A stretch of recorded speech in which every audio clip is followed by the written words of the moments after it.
महाराष्ट्रात प्रत्येक शहरात मराठा समाजाच्या विद्यार्थ्यांसाठी वसतिगृह बांधून शासनाच्या नियंत्रणाखाली चालवण्यात यावं यासाठी गेल्या 7 वर्षात मुख्यमंत्री देवेंद्र फडणवीस, जिल्हाधिकारी तत्कालीन पालकमंत्री विजयकुमार शिंदे, चंद्रकांतदादा पाटील, दत्ता भरणे, बाळासाहेब थोरात यांनी निवेदन दिले अशी माहिती राज्य समन्वयक मराठा क्रांती मोर्चाचे रामभैया जाधव आणि किरण पवार यांनी दिली। आम्ही मराठा समाजाच्या विद्यार्थ्यांसाठी संपूर्ण महाराष्ट्रामध्ये प्रत्येक शहरात मुला-मुलींसाठी वसतिगृह बांधून ते कलेक्टर यांच्या शासनाच्या नियंत्रणाखाली चालवण्यात यावे त्यासाठी आम्ही आतापर्यंत आंदोलन केले।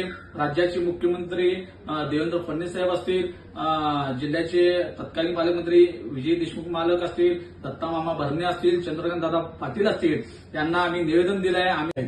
पण काही आमच्यातले लोकांनी सोलापूर शहरामध्ये स्वतःच्या संस्थेला जागा मागून वसतिगृहासाठी त्यांनी मागणी केली होती, त्याचा आम्ही विरोध केला। आमची मागणी एकच आहे की वसतिगृह बांधून शासनाचं नियंत्रण त्याच्यावर पाहिजे, कारण ते शासनाचे नियंत्रण असेल तर ते स्वच्छ कारभार तिथं चालत जाईल। एखाद्या संस्थेला जर ते वसतिगृह चालवण्यात दिलं तर ते त्यात भविष्यामध्ये भ्रष्टाचार होऊ शकतो किंवा अनेक चुकीच्या घटना तिथं घडू शकतात। मराठा समाजाच्या विद्यार्थ्यांसाठी तिथं वसतिगृह बांधण्यात यावे आणि मुलांच्या वसतिगृह बांधून तिथं श्रीमंत शहाजीराजे मुलांची वसतिगृह असं नाव देण्यात यावे आणि मुलींच्या वसतिगृहासाठी राजमाता जिजाऊ मुलींची वसतिगृह असं बांधून तिथं नाव देण्यात यावे आणि ज्या पद्धतीने